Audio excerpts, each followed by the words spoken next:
नमस्कार दोस्तों, कैसे हैं आप सब? आशा करते हैं आप सभी बहुत बढ़िया होंगे।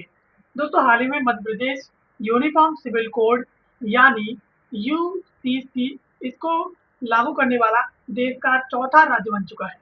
यानी अब तक यूनिफॉर्म सिविल कोड 4 राज्यों में लागू हो चुका है, जिसमें पहले नंबर पर उत्तराखंड है, फिर गुजरात है, फिर असम है और उसके बाद अब चौथे नंबर पर मध्य प्रदेश आ चुका है। इसको लेकर हाल ही में खबर चर्चा में आई है कि मध्य प्रदेश विधानसभा में UCC bill pass Uttarakhand, Gujarat और असम के बाद ऐसा करने वाला अब मध्य प्रदेश चौथा राज्य बन चुका है। चलिए, यूसीसी के तहत मध्य प्रदेश में क्या-क्या होने वाला है, क्या-क्या नियम इम्प्लीमेंट होने वाले हैं, लागू होने वाले हैं, उन सब के बारे में विस्तार से समझ लेते हैं। सबसे पहले खबर के प्रमुख बिंदुओं के बारे में बात करेंगे, तो मध्य प्रदेश विधानसभा के मानसून सत्र के दूसरे दिन यानी मंगलवार 21 जुलाई को यूसीसी विधेयक 2026 ध्वनि मत से पारित हुआ है और विपक्षी दल कांग्रेस ने विधेयक का काफी विरोध किया। इसे प्रवर समिति यानी सेलेक्ट कमेटी को भेजने की मांग की थी। सरकार ने विपक्ष की यह मांग स्वीकार नहीं की और बिल को सदन से पारित करा लिया। चर्चा से पहले कांग्रेस विधायकों ने सीएम मोहन यादव से जुड़े कुछ भूमि सौदों पर भी सदन में हंगामा किया। इसके साथ ही विधानसभा अध्यक्ष नरेंद्र सिंह तोमर ने हंगामे के बावजूद कार्रवाई जारी रखते हुए विधेयक को पारित कर दिया। यानी यूसीसी विधेयक 21 जुलाई को कल के दिन मध्य प्रदेश विधानसभा में पारित हो चुका है। इसका विरोध भी किया गया था विपक्ष कांग्रेस के द्वारा, लेकिन उसके बावजूद जो सरकार थी उसके द्वारा इस विधेयक को पारित करवा लिया गया है। इसके साथ ही कैबिनेट से लेकर पास होने तक का इसका सफर की बात करें, तो रविवार को भोपाल से सटे जगदीशपुर में हुई कैबिनेट बैठक में यूसीसी विधेयक के प्रारूप को मंजूरी मिली है। साथ ही श्रम संहिता, निजी विश्वविद्यालय संशोधन जैसे अन्य विधेयकों को इसमें स्वीकृति मिल गई है। सीएम मोहन यादव ने कहा कि राम और रहीम सबके लिए एक जैसा कानून होगा। कैबिनेट मंजूरी के 2 दिन बाद ही मंगलवार को विधानसभा से बिल पास हो गया।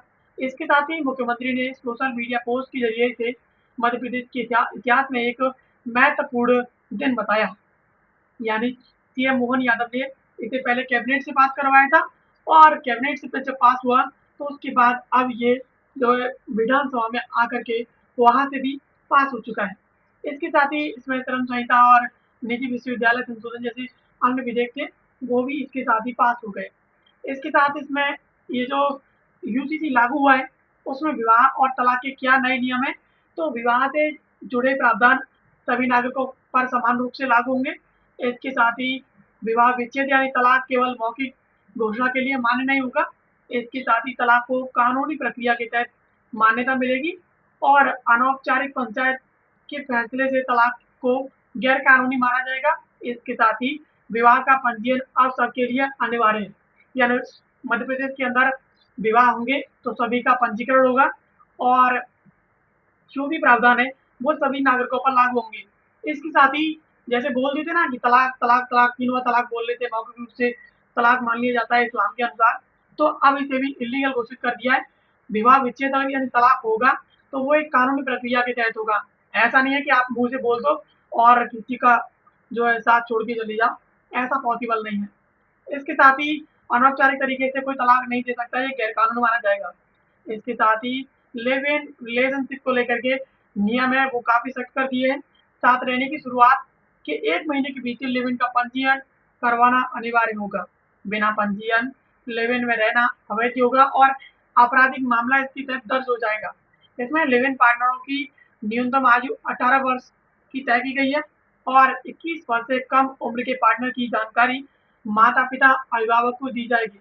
विवाहित व्यक्ति के लिव इन में रहने पर 5 साल की सज़ा का प्रावधान है। इसमें जो लिव इन है, उसको काफ़ी ज़्यादा डिटेल से एक्सप्लेन किया है। इसमें बताया गया है कि अगर 1 महीने से जो और कोई लिव इन में रह रहा है, तो उसे 1 महीने के अंदर अपने आप को पंजीकृत करवाना पड़ेगा, उसे अपना रजिस्ट्रेशन करवाना पड़ेगा।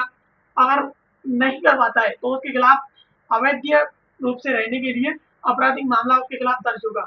इसमें उम्र भी सेट कर दी गई है कि 18 वर्ष कम से कम उम्र होनी चाहिए दोनों पार्टनरों की और इसके साथ ही 21 वर्ष से कम आयु के अगर कोई लिव इन पार्टनर है, तो उनकी जानकारी उनके माता-पिता या फिर उनके जो भी संरक्षक हैं, उनको दी जाएगी।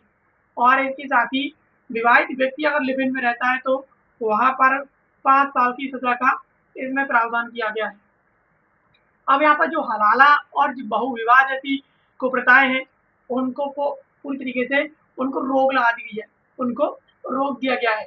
तलाक के बाद उसी जीवन साथी से दोबारा शादी करने के लिए हलाला जैसी जो दंड जो प्रथाएँ हैं, उनके लिए दंडनीय होंगी पूरी तरीके से, यानी हलाला अब नहीं हो सकता है।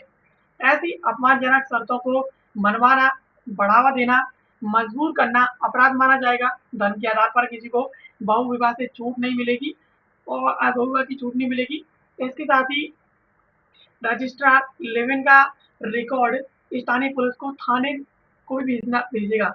यानी जो भी रजिस्ट्रार होगा, वो जब भी कोई लिव-इन का रजिस्ट्रेशन होगा, तो वो उसका रिकॉर्ड स्थानीय जो पुलिस थाना है, उसको भी भेजेगा। सीएम ने कहा है कि महिलाओं का सम्मान सरकार की पहली प्राथमिकता है।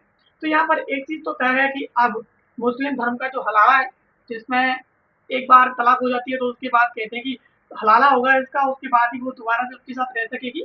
तो ये जो गैर प्रकार की एक वाहियात प्रथा है जो मुस्लिम धर्म से ली आ रही है, उस प्रथा को अब यहाँ पर समाप्त किया जाएगा और अगर कोई ऐसा करता है तो उसके खिलाफ कार्रवाई की जाएगी। और इसके साथ ही जो ज़्यादा से ज़्यादा विवाह करते हैं, बहुविवाह करते हैं, तो अब कोई बहुविवाह भी नहीं कर सकता है। और ये जो लिव इन जैसे मामले आते हैं, उन सभी का रिकॉर्ड पुलिस थानों में अब तुरंत की तुरंत भेजा जाएगा। संतान उत्तराधिकार और आदिवासी जो है उनको छूट दी गई है। लिव इन संबंधों से जो जन्मी संतान है उनको वैध माना जाएगा, उन्हें पूर्ण रूप से उत्तराधिकार मिलेगा। विवाहित या फिर अविवाहित माता-पिता के बच्चों में अवैध जैसा जो शब्द है वो नहीं आएगा। यानी अगर कोई लिव इन में रह रहा है और लिव इन के दौरान उनको कोई संतान की प्राप्ति होती है, तो ऐसा नहीं है कि उनको ये माना जाए कि वो जो है उत्तराधिकार का हक उसे हक नहीं है या फिर वो अवैध है, ऐसा बिल्कुल भी नहीं है। विवाहित हो चाहे अविवाहित हो, माता-पिता को बच्चों को पूरी तरीके से अधिकार होगा, उन्हें उत्तराधिकार मिलेगा। जैविक और गोद लिए गए सरोगेट या फिर एआरटी से जन्मे बच्चों को समान कानूनी दर्जा मिलेगा। इस प्रकार से एक जो है फिजिकल अट्रैक्शन से जो जन्मा बच्चा होता है, उसके अनुसार। इसके साथ ही जो उत्तराधिकार है, उसमें महिला पुरुष के अधिकार पूरी तरीके से बराबर होंगे और इसके साथ परंपराओं से जो संरक्षण है, उनके लिए आदिवासी, घुमंतू और अर्ध घुमंतू समुदायों को यूसीसी के दायरे से बाहर रखा गया है। यानी जो लोग घुमंतू टाइप के हैं, आदिवासी हैं, एक जगह से दूसरी जगह जाते रहते हैं, तो उन्हें यूसीसी से जो है बाहर रखा गया है, उन्हें यहाँ पर पूरी तरीके से यूजीसी के दायरे में नहीं रखा गया है। तो इस प्रकार से अगर कोई व्यक्ति बाहर जाता है, आता है, तो उसे यूजीसी में काउंट नहीं किया जाएगा। तो इस प्रकार से संतान, उत्तराधिकार और आदिवासियों को इसमें छूट दे दी गई है। अब यहाँ पर इसके आगे क्या हो सकता है, तो विधानसभा से पारित होने के बाद विधेयक राज्यपाल की अनुमति से राष्ट्रपति के पास भेजा जाएगा और राष्ट्रपति की मंजूरी मिलने के बाद ही यह औपचारिक रूप से कानून बनेगा। उत्तराखंड, गुजरात, असम के बाद मध्य प्रदेश यूजीसी जो है पारित करने वाला चौथा राज्य बन गया है। अब कानून लागू होने के बाद विवाह, तलाक, लिव इन, इसके साथ ही बहुविवाह और अन्य जो पारिवारिक मामले हैं, उनमें बड़े बदलाव आएंगे। राज्य सरकार का दावा है कि ये कानून सामाजिक समानता को और अधिक बढ़ावा देगा। तो यहाँ पर ये अब बहुत बड़े-बड़े रिफॉर्म्स लेकर आएगा, जो कहीं न कहीं समाज सुधार में काफ़ी ज़्यादा जो है एक अच्छा रोल प्ले करेगा। जनता की राय और सर्वे के आंकड़ों की बात करें तो राज्य सरकार ने सेवानिवृत्त जज रंजन प्रसाद देसाई की अध्यक्षता में एक समिति बनाई थी और समिति ने सभी जिलों में जन परामर्श किया, जिसमें 1134 सुझाव मिले और 80 प्रतिशत से अधिक मुस्लिम महिलाओं ने समान जो कानून है उसको समर्थन दिया। 40% मुस्लिम पुरुषों ने भी बहन बेटियों की सुरक्षा के लिए इसमें समर्थन जताया और कांग्रेस को छोड़कर बाकी सभी दलों ने भी यूसीसी को अपने सुझाव दिए हैं। यानी इसके लिए पहले एक कमेटी बनाई गई थी और कमेटी में करीब 1134 सुझाव मिले हैं और इसमें सबसे अधिक जो महिलाएं हैं वो मुस्लिम महिलाएं हैं, जिनके द्वारा इसे जो है अपना सपोर्ट दिया गया है।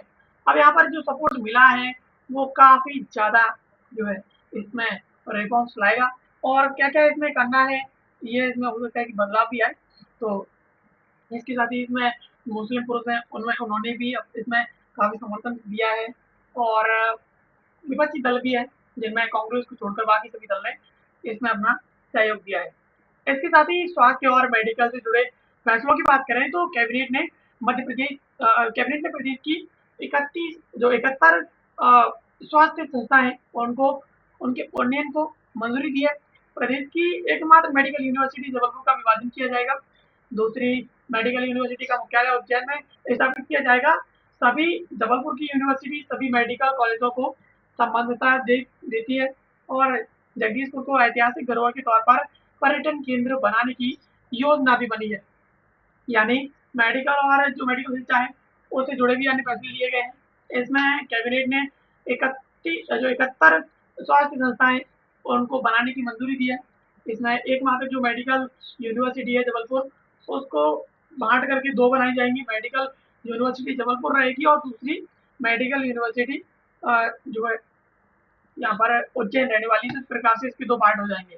इसके साथ ही अभी जबलपुर की यूनिवर्सिटी सभी मेडिकल यूनिवर्सिटी जो कॉलेज है उनसे जुड़ी है, तो इस प्रकार से अब इसे आगे बढ़ाया जाएगा। और इसके साथ ही जगदीशपुर को ऐतिहासिक धरोहर के तौर पर यहाँ पर सेट करने के लिए भी जो कैबिनेट है वो मध्य प्रदेश के अंदर अपना जो है इसके लिए योजना बना रही है। तो इस प्रकार मध्य प्रदेश जो है यूजीसी को लागू करने वाला देश का चौथा राज्य बन चुका है। पहले इसे उत्तराखंड ने लागू किया था, उसके बाद इसे गुजरात ने लागू किया, उसके बाद असम ने लागू किया, अब इसे मध्य प्रदेश ने लागू कर दिया। तो अब मध्य प्रदेश इसे लागू करने वाला चौथा राज्य बन चुका है। दोस्तों ये थी खबर जिसको आज की इस वीडियो में समझा। ऐसे वीडियोस के लिए आप हमें सब्सक्राइब कर लीजिए। बाकी मिलते हैं किसी अगले वीडियो में किसी नए और महत्वपूर्ण टॉपिक के साथ। तब तक के लिए आप सभी का बहुत बहुत धन्यवाद।